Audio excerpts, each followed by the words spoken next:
आणि आता येत्या काही काळामध्ये महापालिका निवडणुका येणार आहेत. मी सगळ्यांशी बोलतोय, सगळे मुंबईतले सगळे बोलून झाले, संभाजीनगर, नाशिक सगळे झाले.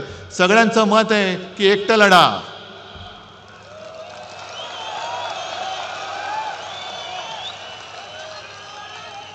ताकद आहे. अमित शहाना जागा दाखवणार आहात. ठीक आहे, अजून निवडणूक जाहीर झालेली नाही, पण मला तुमची जिद्द बघू द्या, तुमची तयारी बघू द्या. ज्या भ्रमात आपण राहिलो तो पहिला त्या भ्रमातनं बाहेर या.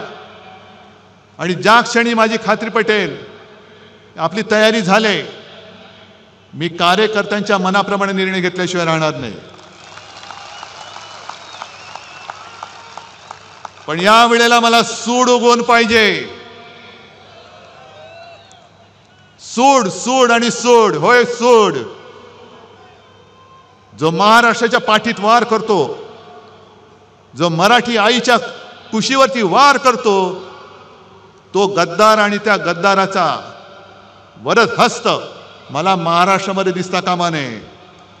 आणि जर तुम्ही सगळे शपथ घेऊन सांगत असाल तर जेव्हा वेळ येईल तेव्हा मी एकटं लढण्याचा निर्णय नक्की घेतल्याशिवाय राहणार नाही.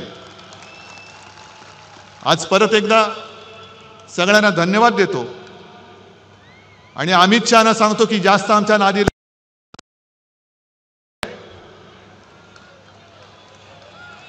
जेवढे अंगावर याल तेवढे वळ घेऊन दिल्लीला परत जाल. सगळ्यांना धन्यवाद देतो. जय हिंद, जय महाराष्ट्र.